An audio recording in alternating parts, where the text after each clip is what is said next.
दुनिया में जो तस्वीर प्यार का प्रतीक मानी जाती थी उसे कुछ लोगों द्वारा नुकसान पहुंचाने की खबर मिली है। दरअसल फ्लोरिडा में युद्ध के दौरान के एक ऐतिहासिक पल की याद में बनाए गए चर्चित स्टैचू अनकंडीशनल सरेंडर को कुछ लोगों ने क्षतिग्रस्त कर दिया है और उस पर लाल स्प्रे से #MeToo लिख दिया। इस घटना के पीछे असली वजह का तो मालूम नहीं चला, लेकिन बताया जाता है कि इस स्टैचू के पीछे की कहानी बड़ी अनोखी है। जब दूसरे विश्व युद्ध खत्म हुआ तो उस वक्त लोग खुशियां मना रहे थे। अमेरिकी नाविक जॉर्ज मेंडोजा भी यह सोचकर बेहद खुश था कि अब उसे वापस समुद्र में नहीं जाना होगा। टाइम्स स्क्वायर में ही एक नर्स भी खड़ी थी। जॉर्ज इतना खुश था कि उसने अपने सामने खड़ी नर्स को कसकर पकड़ा और उसे किस कर दिया। स्टैचू में बने सैलर जॉर्ज मेंडोजा का 95 साल की उम्र में निधन हो गया।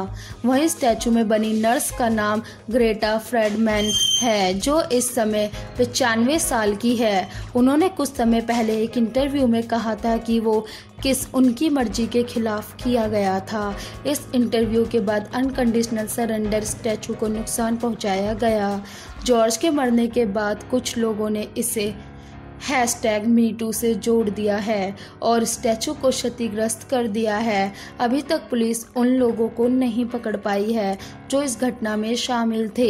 एक अनुमान के मुताबिक स्टैचू को लगभग 71,000 का नुकसान हुआ है। ग्रेटा ने कहा था, वो कोई रोमांटिक पल नहीं था, उसमें मेरी मर्जी नहीं थी, वह किस मेरी सहमति से नहीं हुआ था। वो आदमी अचानक से आया और मुझे पकड़कर उसने किस कर लिया। ग्रेटा इस बात से भी अनजान थी कि अगले पल उसके साथ क्या होगा। उस वक्त टाइम्स स्क्वायर में मौजूद अल्फ्रेड एस्टेन नाइट नाम के एक फोटोग्राफर ने इस पल को कैमरे में कैद कर लिया था।